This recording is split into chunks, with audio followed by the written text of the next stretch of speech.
მშვიდობის მეგობრებო, ერთმანეთ დაგვოცოთ, შეგეწიოთ დღევანდელი წირვის მადლი, დღევანდელი დღის წმინდანები ფარვიდან, ყველა ღვთისმოშიშ, მართლმადიდებელ ქრისტიანს, იხარეთ, იბედნიერეთ, ბედნიერი და წარმატებული დღე მოგმადლოთ უფალ.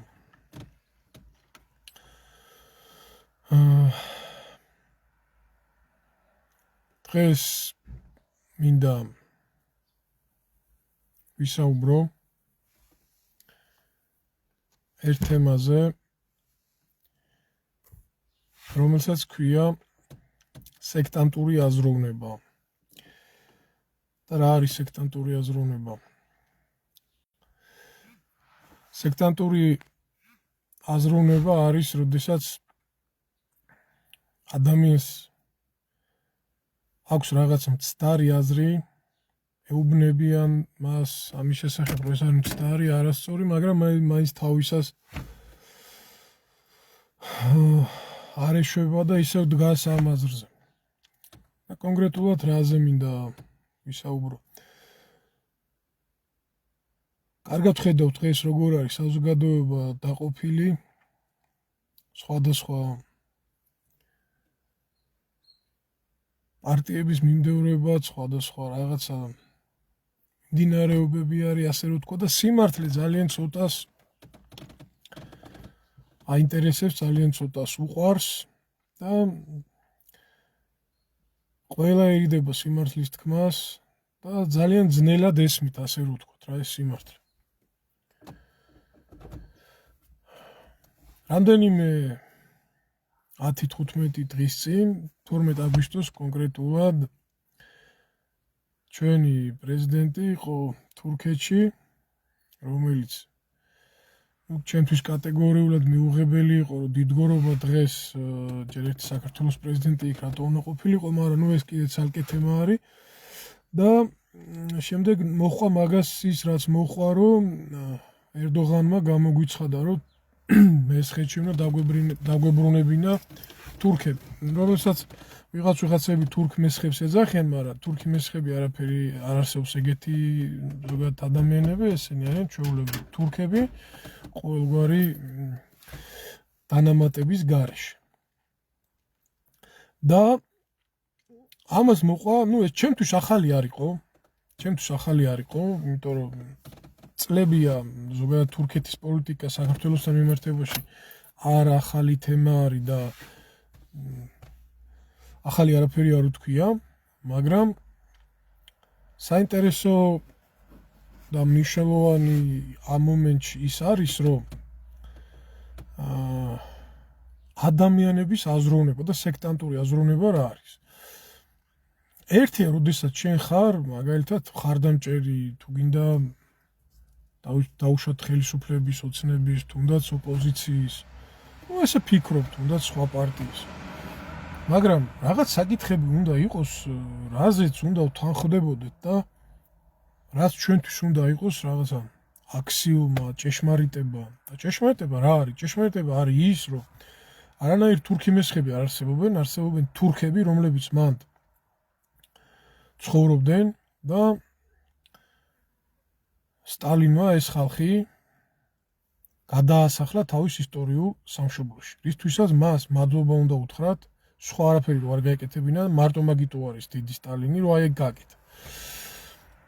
თუ რა საშინელებებს ჩადიოდნენ და როგორ ექცეოდნენ ქართულ მოსახლეობას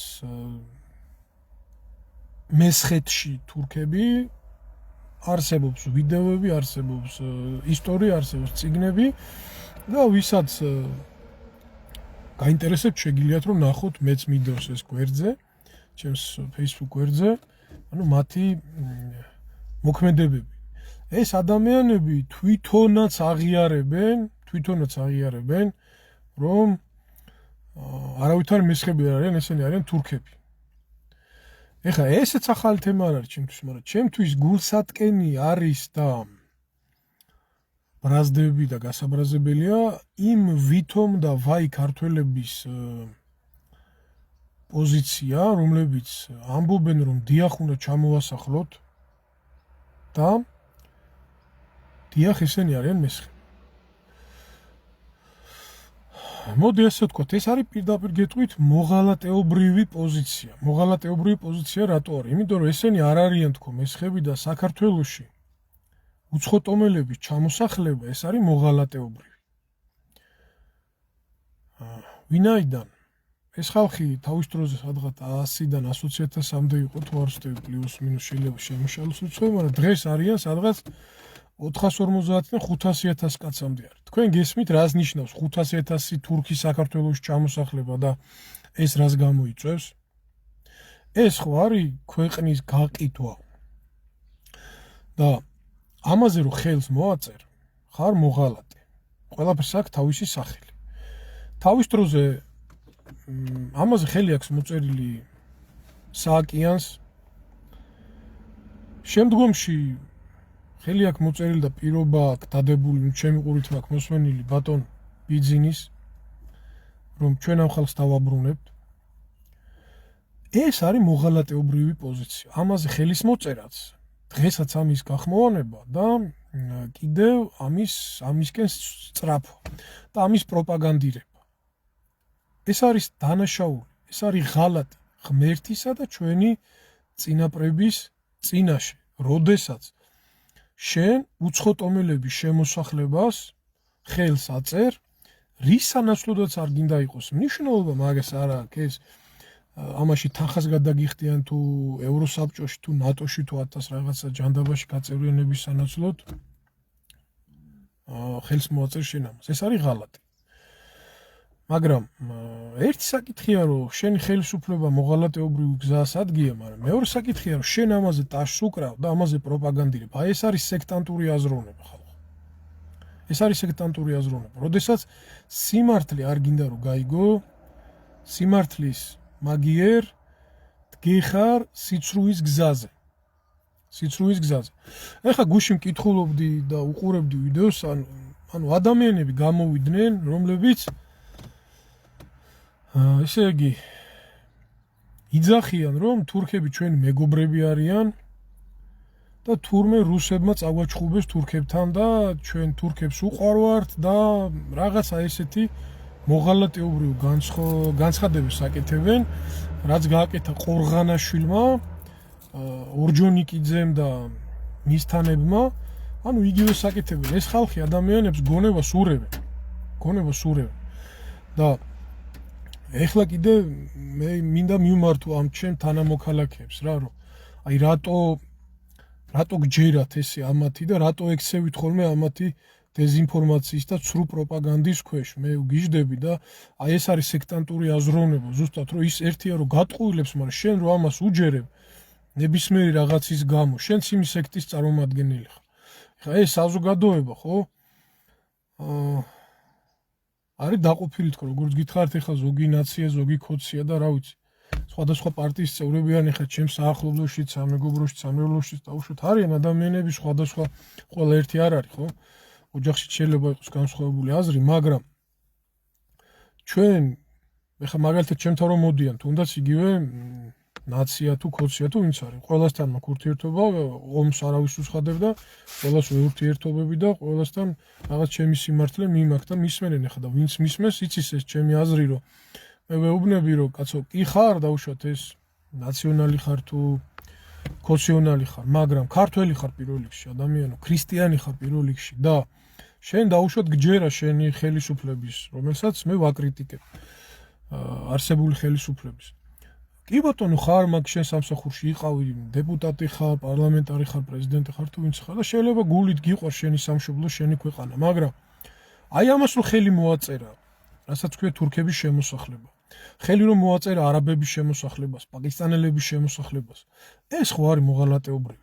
და შენ როცა ამას თეთრზე ამბობ, რომ შავია და არ გინდა რომ აღიარო მხოლოდ და მხოლოდ იმიტომ რომ ხელფასი აიღო, შენც ხარ სექტანტი. ანუ უყურე რატო ხარ სექტანტი? სექტანტი იმიტომ ხარ, რომ შეიძლება მანდ იყო, შეიძლება ხელისუფლების წარმომადგენელი იყო და პატარა კაცი იყო და დიდი ძალა შენ არ ქონდეს, მაგრამ რაც სწორია კაცო, ის გააკეთე, გზა დააგე, სკოლა აშენე, რაღაცა კარგი ქართული საქმე გააკეთე.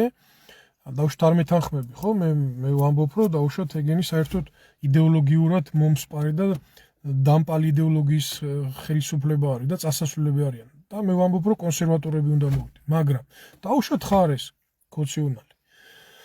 სექტად ნუ გადაიქცევი ადამიანი. ის რაც სწორია და რაც ჭეშმარიტებაა და ჭეშმარიტება არის ის, რომ თურქეთი მტერია და პაკისტანელი, ინდოელი, ირანელი და არაბი აქ არ უნდა შემოსახლო და ქართული მიწა არ უნდა მიყიდო. ამაზე დამეთანხმე და ამაზე ერთად დავდგებ. იგივეს მიმართავ დაუშვათ მე დასავლეთია თუ ვინც არის.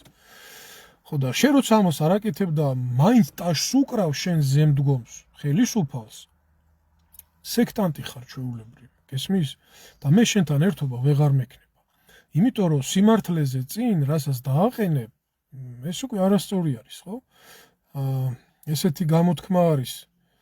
სოკრატემ თქვა თუ ორსტები, ამიგოს პლადო, სედმაგი ამიგა ვერიდას, მიყვარს პლატონი, მაგრამ უფრო მეტად მიყვარს ჭეშმარიტება. ანუ შეიძლება შენი მასწავლებელი, ხელმძღვანელი გიყვარდეს პატივისცემდე და უნდა გიყვარდეს და პატივისცემდე თუ ემსახურები ამას ხონაირად არ შეიძლება, მაგრამ ჭეშმარიტებაზე წინ არაფერი არ უნდა დააყენო.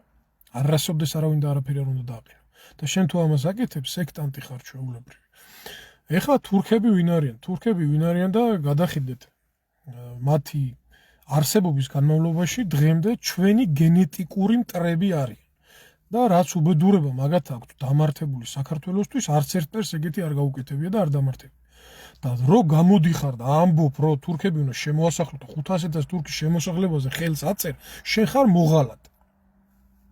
ხარავ, გინდა გეტკინოს, გინდა გეწყინოს, მაგრამ მოღალატე ხარ. მით უმეტეს თუ პროპაგანდირებ ამას და ამბობ, რომ ისინი ქართველები და მესხები იყვნენ. არანაირი მესხები და ქართველები ეგენი არ იყვნენ, ეგენი არიან ჩვენი მტრები, მოსისხლე მტრები და რო არა რუსეთის ფაქტორი და რუსეთის რო არ ეშინოდეთ, დღემდე აიღებდნენ საქართველოს და შეჭამდნენ, ასე რომ ვთქვა. ეხლა ეს რუსეთი რადგან ვახსენე, ამაზეც გამოხტებიან ის რუსოფობის სექტანტები, მაგათაც მინდა უთხრა, ჩემო კარგებო, არც თქვენ არ მეჯავრებით, არც ისინი არ მეჯავრება, საერთოდ არავინ არ მეჯავრებიან. რუსეთმაც წაგვართვა ტერიტორიები და ესეც უნდა ვთქვა და სიმართლე უნდა ითქვას და ჩვენი ტერიტორიების 20% აქ რუსეთს მithვისებია.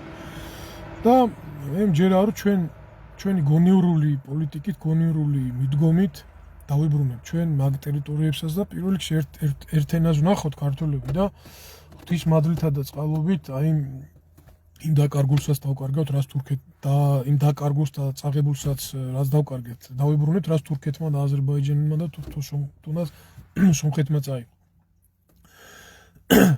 ეხლა ესე იგი როგორც გითხარი, წავიდა გუშინ ესეთი იდეოლოგიური ადამიანების დამუშავება, რომ რუსეთი ყოფილა დამნაშავე, თურმე ჩვენსა და თურქეთს შორის რაც უბედურება ხდება და თურქები რასაც გვიშვებიან.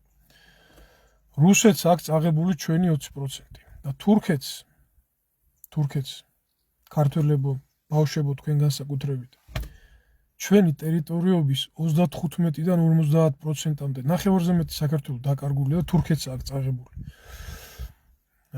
ეხლა ღრმა ჩასვლებში აღარ ჩავალ და არ დავიწყებ რატო როგორ და რანაირად მოხდა, მაგრამ ფაქტია რომ უნდა ითქვას რომ წაღებული აქვს და ჩემ ვინც მე წამართმევს უნდა ითქვას რომ წამართვა და უნდა დავიბრუნო და რატო და როგორ მაგას მნიშვნელობა არ აქვს. მაგრამ აქ არის ერთი მაგრამ. გადავხედოთ თურქეთის წაღებულ ტერიტორიებს და იქ მაცხოვრებელ ქართველებს. 5-დან 8 მილიონამდე თუ შეიძლება მეტი ქართველი ცხოვრობს, იცით თქვენ, ეთნიკურად ქართველი, რომელთაგან დღეს ქართულად არავინ ლაპარაკობს. ქართული გვარსახელი არავის აღარ აქვს და ქრისტიანი არავინ აღარ არის ყველაზე მთავარი რაც არის. მართლმადიდებელი არავინ არ არის. და ტაძრები ინგრევა, სპეციალურად ანგრევენ, რომ ქართული კვალი სრულიად წაშალონ. და ყველანაირად შევიწროებული, დამცირებული და შეურაცხყოფილი არის ქართული მოსახლეობა, ქართველები იქ. აი ეს არის რეალობა, რაც ხდება თურქეთში.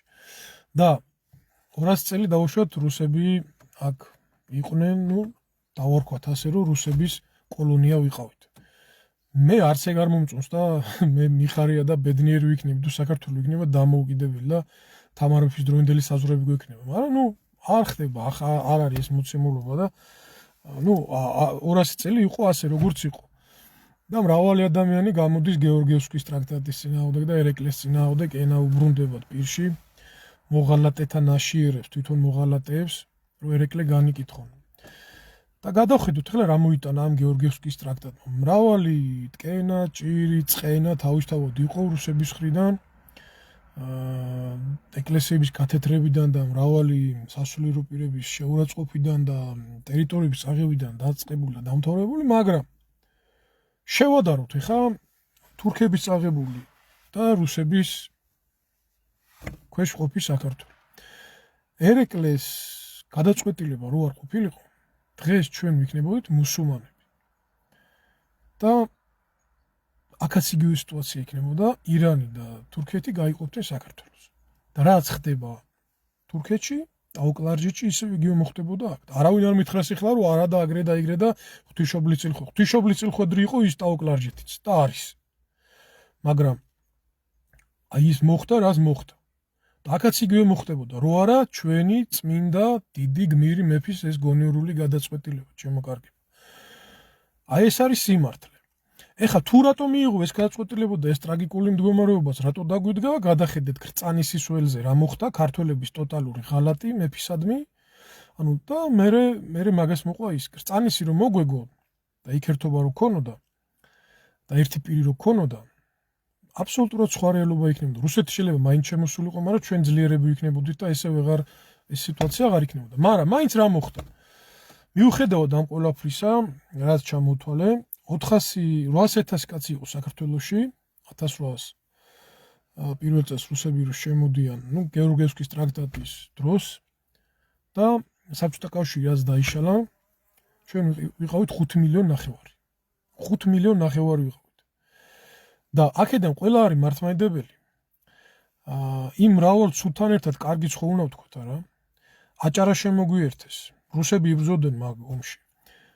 თურქეთის ახალციხე შემოგვიერთეს, წაართვეს ტერიტორიები, რამდენიმე ომი გადაიხადეს.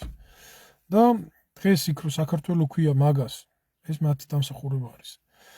მაგრამ ჩემთვის მაინც დღეობით და დღევანდელი მოცემულობით სანამ ტერიტორიებს არ დამიბრუნებს, ერთიც მოდი ასე ვთქვათ, დამპყრობელია, მეორეც, მაგრამ მე რა ვქნა, რა გავაკეთო? მე უნდა გავაკეთო ის, რომ არჩევანი საით წავიდე, პირველი არის ქრისტესკენ და რთული არჩევანის წინაშე ვდგევართ, მაგრამ ქრისტესკენ უნდა წავიდეთ, ჩემო კარგებო და ქრისტიანული ცხოვრებით ვიცხოვროთ, ლოცვით, მარხვით, აღსარებით, ზიარებით, კეთილის საქმით, ერთმანეთისადმი სიყვარულით, პატივისცემით და სწორი პოზიციის დაფიქსირებით. სიყვარული და სიმართლე, აი ეს ორი რაღაცა უნდა გქონდეს. და გავიხსენოთ მე-5 საუკუნეში ჩვენი ისტორია, სულ ომების ისტორია არის, სულ გლეჯავდნენ შუაზე და დღემდე მოვედით რატო და როგორ ღმერთით, მაგრამ ჩვენი გმირი წინაპრების მოქმედებით, ბრძოლით და სწორი არჩევანით. აიეტი და ფარტაძის ისტორია თუ გახსოვთ, სკოლაში ვისწავლეთ ეს, როდესაც ბერძნებმა მოგვიკლეს გუბას მეფე. ეხლა სახელები ზუსტად აღარ მახსოვს, ეს ორი გამომსვლელი იყო, მიტინგი იყო და მიტინგი გამოსვლა მსვლელობა, რა ვიცი რაც გინდა ის დავარქვათ, ხალხი გამოვიდა სამართლიანად, რომ ბერძნებმა მოგვიკლეს მეფე. და თავისთავად ქართველების სახშფოთება სამართლიანი იყო, რომ ითხოვდნენ ბერძნების წინააღმდეგ ომს, აჯანყებას და ლოგიკურია, ხო, ამაში რამე განსაკუთრებული არ ხდება, მეფე მოგვიკლეს. და სამართლიანი რისხვა იყო, როგორც ახლა იმ ქართველების დაუშვათ, რომლებიც მესმის და სწორიც არის, გაბრაზებულები არიან და გულნატკენები და ეგრეც უნდა იყოს, იმიტომ რომ ახლა 10-15 წლის წინ დაუშვათ ომი ქონდა და ბიჭები ჩაგვიხოცეს და ჩაგვიხოცეს, ხო, ქართველი არ უნდა იყო, რომ გული არ გეტკინოს მაგას. აი მაშინაც ეგეთი რაღაცა ხდება და ითხოვდა ქართველების დიდი ნაწილი ბერძნებთან ომს და მაგათთან დაპირისპირებას, მაგრამ გამოვიდა მეორე, ორი გამომსვლელი იყო და თქვა, რომ ძმებო, ჩვენ მართალია ბერძნებმა მეფე მოგვიკლეს და მართალია, რომ ეს დიდი შეურაცხყოფა იყო და თავისთავად პასუხი ჰქონდა მოსათხოვე, მაგრამ ბერძნებს თუ დაუპირისპირდებოდით, სპარსელები, ირანელები შეგვჭამდნენ, ასე რომ ვთქვათ. აი ეს მოცემულობა იყო მაშინ. აი ეს მოცემულობა ჰქონდა ერეკლეს და აი ეს მოცემულობა გვაქვს დღესაც, ჩემო კარგებო, ჩემო ძმებო, ჩემო ქართველებო. და მაშინ ქართველებმა გონივრული გადაწყვეტილება მიიღეს, რომ მაინც ერთმორწმუნე ბერძნებისთან მოლაპარაკება არჩიეს ისევ. იგივე გააკეთა ერეკლემაც და იგივეს გაკეთება მოგვიწევს დღეს ჩვენს. გვინდა თუ არ გვინდა, და თუ გვინდა რომ ჩვენ ვიყოთ როგორც სახელმწიფო რომელიც იქნება მართლმადიდებელი, ქრისტიანი და ერთიანობისკენ უნდა წავიდეთ და დავიბრუნოთ აფხაზეთი და სამაჩაბლო ისევ და ისევ ამხელა დათვ სახელმწიფოსთან ლაპარაკის და დიალოგის გარეშე არაფერი არ მოხდება აუცილებლად უნდა დავილაპარაკოთ ანუ ჩვენი პრეზიდენტები და პრემიერები თურქებთან კი არ უნდა ჩადიოდნენ და მუხლის ჩოქა იქ დიდგორობას ყვავილებით ამკობდნენ ათათურქის და თემურლენგის საფლავებს რომელიც არაფერში არ გვარგია და რომელმაც როგორც კი პატრა ის დაინახა რუსეთის რაღაცა კითხვის ნიშანი კავკასიაში რა იქნებოდა ეგრევე მოითხოვა თურქების დაბრუნება საქართველოში არამედ უნდა ჩავიდნენ და რუსებს ელაპარაკენ მაგრამ მაგის თავი მაგათ არ აქვს ეგენ მაგის გამკეთებლები არ არიან იმიტომ რომ არიან მოღალატეები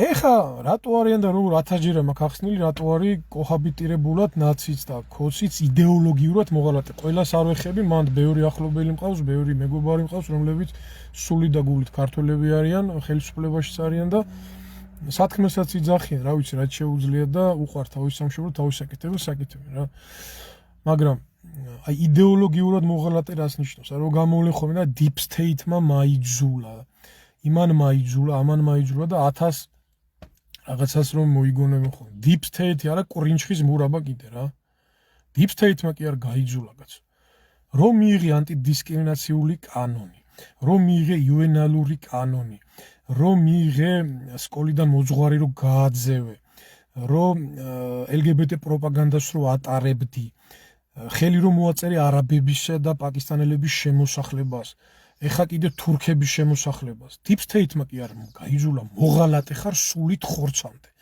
ეს რის გამოც არ გინდა გააკეთო შენ ვინც არ გინდა იყავი და ხარ სოციალური ოკუპანტი მე ამ ხელისუფლებას დავარქვი სოციალურად ოკუპანტი საქართველოისა და ქართველი ხალხის ეხლა რა არის სოციალური ოკუპაცია სოციალური ოკუპაცია არის ის რომ ხელისუფლებამ არსებულმა ხელისუფლებამ კოჰაბიტირებულად ქართველებს მოუწყო ოკუპაცია ხო იყო ოკუპაცია რუსეთის ოკუპაცია იყო აგე თურქების ოკუპაცია და ანექსია ეხა ჩვენმა არსებულმა ხელისუფლებამ პირადი გამორჩენის მიზნით მოუწყო ქართველებს სოციალური ოკუპაცია სოციალურად შეუქმნეს ისეთი პირობები ქართველებს რომ გააქციეს ქვეყნიდან და შემდეგ იმათ ნასახლარებზე სახლდებიან არაბები პაკისტანელები ინდოელები ყიდიან ქართულ მიწებს და ეხა თურქები აი ეს არის სოციალური ოკუპაცია ეს ტერმინი მე შემოვიტანე და მე დავარქვი ამათ სოციალურად ოკუპანტი ხელისუფლება გყავს ოკუპანტები ხართ სოციალური ოკუპაციის მომწყობები ქართველი ერისად და ანექსორებიც არა მარტო ოკუპანტები აი ეს არის ჩემი გულის ტკივილი და წუხილი და თქვენ მორალური და არანაირი უფლება აღარ აქვთ რომ ხელისუფლებაში იყოთ აი ეს არის ის და უზნეობის და უღმერთობის გამავრცელებლები ტაძრები ააშენეთ კი არა რამდენი 10000 ტაძარი რო ააშენო თუ კი ცოცხალ ტაძარს ადამიანს მოსპობ ნარკოტიკებში ჩაახჩობ კაზინოების იმას წამოიწყებ და კიდე სოციალურად ისეთ პირობებში ჩააგდებ ადამიანებს რომ თვითკვლევამდე მიიყვან და მრავალ ადამიანმა თავი მოიკლა გაიქცა ქვეყნიდან და მათ ჩვენი წინაპართა სისხლით მორწყულ მიწას უცხოელებს გადასცემ ხარ ოკუპანტი და მე ოკუპაციას რუსი მომიწყოს თურქი არაბი ჩინელი თუ ქართველი ჩემთვის მნიშვნელობა არ აქვს და პირიქით უფრო გულსატკენია ქართველის მიერ მოწყობილი ოკუპაცია ხო აი ეს არის ეგრე ეხა ვინ არიან ეს თემა რაც დავიწყე სექტანტები როგორც გითხარით შეიძლება იყო თქო ხარდამჭერი შეიძლება იყო მთავრობაშიც და არიან ბევრი თქო კარგი ადამიანები მაგრამ შენი სათქმელი თქვი ჩემო კარგო ადამიანო მოგმართო ხელისუფლებაში მყოფო ჩემო მეგობრებო ახლობლებო რა ვიცი გამგებლებო დეპუტატებო თუ ასე შემდეგ თუ ვინც ახართ მაგრამ როცა საქართველოს ყიდიან ადექი და ხმა ამოიღე და შენი პოზიცია დააფიქსირე აი მაშინ იქნები მართლა ქართული თუ არა და პასუხი მოგეკითხება შენც თანაბრად იმ უმაღლეს ხელისუფალთან ერთად ბიზნიუსთან ერთად რომელიც იქ ჭრდილში როზის ვითომ და ქვეყანა რომ მიიყვანა სოციალურ ოკუპაციამდე ხო და შენ როცა ამას არ აკეთებ შენს იდეოლოგიურად სექტანტი ხარ თუ ამას აკეთებ გენაცვალე სულში და შენ მაგარი კაცი ხარ რომ ხელისუფლებაში მყოფი რომ შენ სიმართლეს იძახი და შენ საკეთებელს აკეთებ ეხა მიმართა რიგით აურჩეველს კიდე ხალხო დაუშვათ ხარ კიდე ერთხელ გითხარით სხვა აზრზედ გეხარ და უშოთ მიმდევარი ხარ მაგ შენი რაღაცა იდეოლოგია. როგორც გითხარით, შეიძლება რაღაცას ასე ფიქრობდი, მაგრამ როცა ქვეყანა იყიდება, ამაზე ხმა უნდა ამოიღო და მოსთხო შენ ხელისუფალს, რომელიც შენ აირჩიე და შენ როცა ამას არაკეთებ და მაგაზე ესე თვალს ხუჭავ ერთ თვალს, ან ორივე თვალი დაბრმავებული ხარ და მაინც ამართლებ, სექტანტი ხარ შენც ჩვეულებრივ. გესმის? ისევ მიმართავი მე დავსავლეთებს და მათ შორის სამწუხაროდ მღვდლებსაც, რომლებიც მრავლად არიან და ამართლებენ თურმე ოღონდ კი ნატოში გავეკვეხო თუ ევროკავშირში ჯერ ერთი არსად არ მიგვიღებენ არც ნატოში და არც ევროკავშირში და აგერ რა მოხდა 1,700,000 კაცი ჩააწვინა უკრაინა მიწაში აი ამ დამპალი იდეოლოგიის გავრცელებით.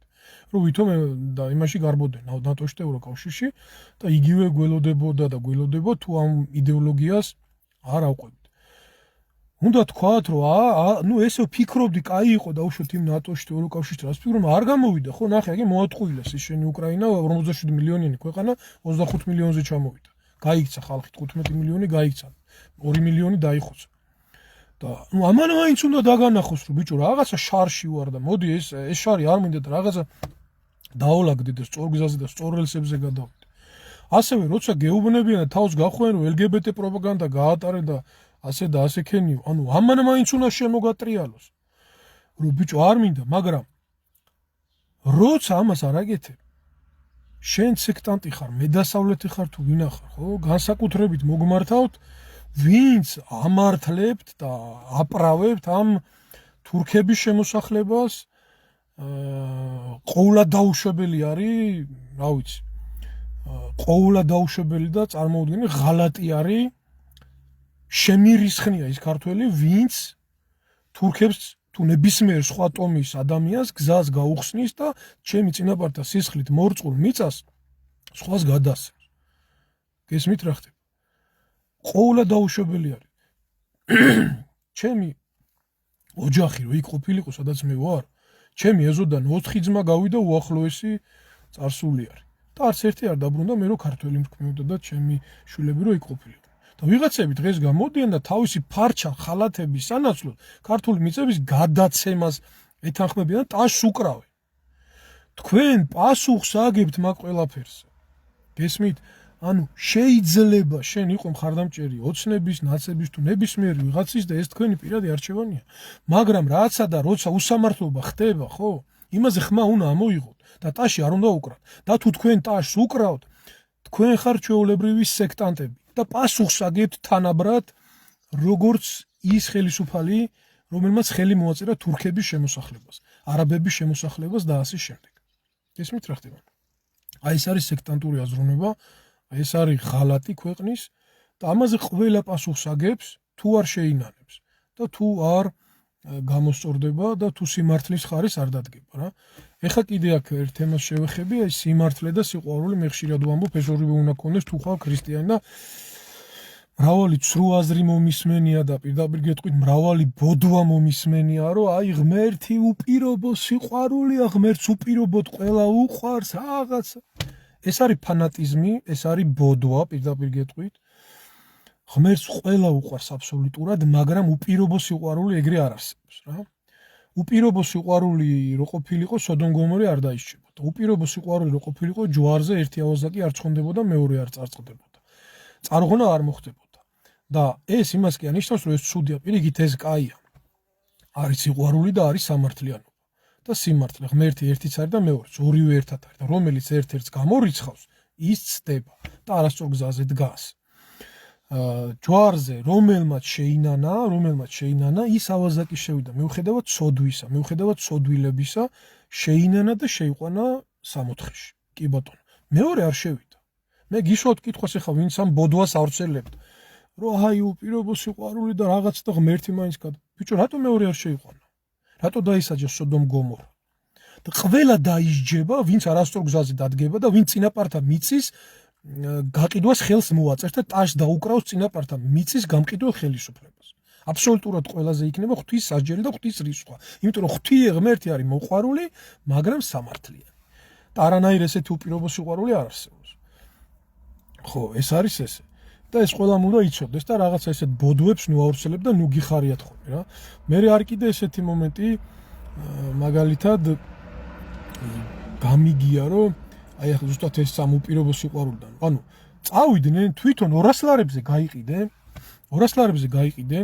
აი იმიტომ აბა რა მექნა 200 ლარი მომცეს აბა და მივეცი ამ ხელისუფლებას აბა სამსახურიდან გამომაგდებდნენ და მე უბედურება რომ ხდება რომ წაგვიღო ამდენმა უცხოტომელმა და ქვეყანა ნარკომანიაში და უბედურებაში შთაეფრო და ღმერთი არ გაგწირავს რო ჩავარდება კიდე ჭაობში და იხჩება ღმერთო რატო გამწირე ანუ კიდე ღმერთს აბრალებს იმხელა თავხედობა ყოფნის ბიჭო ღმერთმა კი არ გაგწირე შენ გაწირე შენი თავი 200 ლარად რო გაყიდე სამშობლო და სული და ოჯახი ღმერთი არაფერ შუაშია და შენ როცა ეშმაკის გზაზე დგეხარ ღმერთი არ და ვერ დაგეხმარება იმიტომ რომ შენ თავისუფალი ნებით აირჩიე ეგ გზა რომელსაც ეშმაკის გზა ქვია და თუ გინდა გადარჩენა მაგზიდან უნდა გადმოუყიო სიმართლის გზაზე აი ეს არის სწორი და მართალი და ეს არის ჩვენი გადარჩენა აუცილებლად სხვანაირად გადარჩენა არ იქნება ასევე არის ესეთი ტერმინი ეშმაკი ყოფს ღმერთი აერთებს და თავისთავად ეს ასე არის ვეთანხმები მაგრამ ჩვენ ერთობა ვერ გვექნება იმ ადამიანებთან რომელსაც პირობითად ქართველები ქვიათ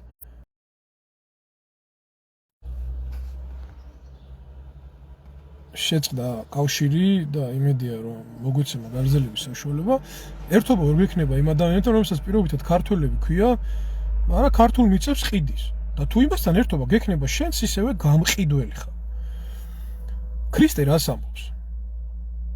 რას ამბობს შენი დები და ძმები არიან გარეთო უფალს ეუბნებიან ესახარების ერთ-ერთი მომენტი ჩემი დები და ძმები ისინი არიან ვინ ჩემს სიტყვას ისმეს და ჩემს საქმეს ასრულებს ეს არის უფლის პასუხი და ის რაც არ გინდა ქართველი იყოს რაც არ გინდა ჩემ ბიძაშვილი მამიდაშვილი პაპიდაშვილი იყოს თუ კი მიწას მიყიდის თუ კი ქრისტეს მიგინებენ და ხმას არიღებს და მე იმასთან ისევ ერთობა მექნება მეც ისევე გამყიდველი და მოღალატება ან რანაირი ჩემი ნათესავი ხარ როდესაც მაგალითად 10 კაცი ვზივარ და მაგინებენ შეურაცხყოფას მაყენებენ გამიჭირდა და შენი გზიხარ და ხმას არიღებ და რავი ბებია ჩვენები იყვნენ დები თუ პაპა ჩვენები თუ ბიძები იყვნენ ძმები შენ ხარ ჩვეულებრივი მოღალატე რომელმაც მე როცა მიჭირდა ხმა არ გამეცი და გვერდზე არ დამიდექი გესმის ანუ შენთან რანაირი ერთობა უნდა მქონდეს გესმის თუ შეინანებ და მოტრიალდები გაპატიებ მაგრამ თუ არ შეინანებ და არ დამიდგები და სინანული არ გექნება მე შენთან ერთობა არ მექნება და ის სისხლით ნათესაობა არაფერს არ ნიშნავს მე შენთან რანაირი ერთობა უნდა მქონდეს როდესაც ვიღაცა მოდის და მიწას ყიდის და შენ იმას ტაშს უკრავ წინაპართა სისხლით მორწყულ მიწას გესმით ეს არის სექტანტური აზროვნება ხალხო ეს არის სექტანტური აზროვნება და შეიყვარეთ სიმართლე შეიყვარეთ ქრისტე შეიყვარეთ სიყვარული შეიყვარეთ სიყვარული სიმართლეს არ გამორიცხავს და არც სიმართლე სიყვარულს არ გამორიცხავს ორივე უნდა გქონდეს თუ გინდა რომ გადავრჩეთ და თუ გინდა რომ ცხოვნების გზაზე ვიდგეთ თუ არა და არ გვიშველის არც ბიძაშველობა არც ნაცობა არც ქოცობა და საერთოდ არავინ და არაფერი მერთმა ქნას რომ ერთობა გქონდეს მერთმა ქნას რომ სიყვარული გქონდეს მერთმა ქნას რომ აი ეს ძირეულ საკითხებზე მაინც ერთობა შევთანხმდეთ ხოლმე და ეხლა კონკრეტულად კიდე აი მამაო ხარ და რატო კითხვა არის ისეთი რომ რატო უჭერ მხარს კონკრეტულად ერთ-ერთ პარტიაზე ვიცია რომ მე მხარს უჭერ და დიახაც ხმამაღლა ვაცხადებ ისინი არის კონსერვატორი ბიჭები რომლებმაც ძალიან ბევრი რაღაცა გააკეთეს უკვე ამ მოკლე ხანში მიუხედავად იმისა რომ ხელისუფლებაში არ არიან დღეს რომ საქართველოში ომი არ არის ხელისუფლებას მიუმართოთ თქვენი ბრალი კი არა თქვენი დამსახურება კი არა აი ამ ბიჭების დამსახურება არის ზუსტად კონსერვატორი ბიჭების იმ სასულიერო პირების იმ ერის და ბერის დამსახურება ვინც გამოვედით LGBT პრაიდის წინააღმდეგ ვინც უსამართლობის და უღმერთობის წინააღმდეგ ხმას იღებ თუ ეს მოხდებოდა თუ საქართველოში LGBT პრაიდი ჩატარდებოდა აქ ომი იქნებოდა კი არა საერთოდ ომის ქარცეცხლში გაუხვეოდა რომელსაც თქვენ მწვანე შუქი აუნთეთ და ჩემთვის ომია მაინც ისედაც რო იცოდეთ ბომბები რო არჩია ბომბებზე უარესია უომრად რო თურქები შემოდიან და არაბები და პაკისტანელები ქართულ მიწას რო ყიდულობენ ეგ ომი არის და ომზე უარესია რაც გითხარით სოციალური ოკუპაციის მომწყობები ხართ მოღალატეები ვინც ამაზე მაღლა ვინც ახარ და ხელს აწერთ და ვინც ამას ესე თვალს ხუჭავთ თქვენ სხვათა შორის ასე რომ ისი თქმა მინდა რა ბოლო დასასრული საითკენ მინდა წავიდე სექტანტური აზროვნებიდან უნდა განთავისუფლდეთ სიყვარული და სიმართლე უნდა შევიყვაროთ შეიძლება იყო გითხარით ხელისუფლებაში მაგრამ უსამართლობაზე ხმა ამოიღე თუ არა და შენი თავი და შენი ოჯახი დაგე პასუხს იმ ყველაფერზე, რასაც ქვია მიწების გაყიდვა, რასაც ქვია უცხოტომელების შემოსახლება, რასაც ქვია უღმერთობის და უზნეობის დანერგვა. და მე იქ არ დაიწყო ახლა deep state-მა და ვიღაცამ მაიძულა კიდე. კიდე ერთხელ ვიძახი, deep state-ი არა, ყრინჩხის მურავა კიდე რა. როცა შენ თვითონ ხარ გამყიდველი, ყველაფერს აწერ ხელს რა. ყველაფერს აწერ ხელს. ერთხელ და სამუდამოდ თუ გაიძულა და ამდენი რამე გაიძულა, კაცო და ამდენი ის დაგვიშაო მოღალატე პრემიერიო, ისო ესო და თავიდან ბოლომდე რომ ღალატში და ჭაობში ჩააგდეთ ქვეყანა. ებეჯო, გამოდით და თქვით ეხლა, რომ ეს deep state-ია თუ ჯანდაბარი თუ ვიღაცა არის, ხო? აქედან უნდა გამოვეყოთ და დამთავრდა ამ გზიდან უნდა გადაუხვიოთ, იმიტომ რომ გთხოვენ თურქების შემოსახლებას, არაბების შემოსახლებას, პაკისტანელების იმას მაშინ როცა ქართველები გადიან და ასახლებთ ქვეყნიდან, ხო? მაგრამ ამას არ აკეთებთ. იმიტომ კი რომ deep state-მა გაიძულოთ, იმიტომ რომ სულით მოღალატეები ხართ, მაგიტო არ აკეთებთ. და თქვენც, ვინც ამას მხარს უჭერთ, ხართ სექტანტები, თუ არ ამტყუნებთ და თუ თან არ ვთხოვთ პასუხს. გესმით რა ხდება? აი ეს მინდა გითხრათ და ამაზე მინდა თქვა, რომ აი ეს ბიჭები, ეს კიდე კონსერვატორები, მერთმა დალოცოს და აკურთხოს, სამების მადლი ფარავდეს თითოეულ მათაგანს. შემთხვევით არაფერი არ ხდებოდა, სამიანი ერგოთ პარტიის ნომერი და ხალხი სულ იძახდა მესამე ძალაო. აგერ მესამე ძალა სამიანი სამებით დალოცვილი ბიჭები არიან, რომლებიც უსამართლობის, უღმერთობის წინააღმდეგ იბრძოდნენ და მე მჯერა რომ თავის სიტყვას სიტყვინ და მე მჯერა რომ ქართველიერი ღირსეულ არჩევანს გააკეთებს ეხლაც და მომავალშიც. და ერთობა გვექნება ჩვენ, ოღონდ ერთობა სიმართლის გარშემო, ქრისტეს გარშემო. მე ერთობა ვერ მექნება იმასთან, ვინც ქართულ მიწებს ყიდის, ვინც ქართველებს ნარკოტიკებში აღჭობს, ვინც კაზინოებით გაავსოთ ჩემი ქვეყანა, ვინც ქართველიერი გახიზნა იმიგრაციიდან და ამათ ტაშისთან ყურლებთან ერთობა არ მექნება, რომლებიც ქვეყანას ყიდიან და თან ღმერთს აბრალებენ, ღმერთო რატო არ გშველიო. ამ ხალხთან ერთობა არ მექნება. თუ შეინანებენ და მოტრიალდებიან, მერე კი ბატონო აუცილებლად ვაპატიებთ, ჩავეხუტებით, მოეფერებით და იმათთვის სიცოცხლესაც გავწირავთ აუცილებლად. მერთმა დაგლოცოთ, მერთმა გაკურთხოთ დღემშვიდობის, სიკეთის, სიხარულის, სიყვარულის და ცხონებისა მოგმადლობთ თითოეულ თქვენთაგანს. დაუცილებლები იყავით, გაიხარით.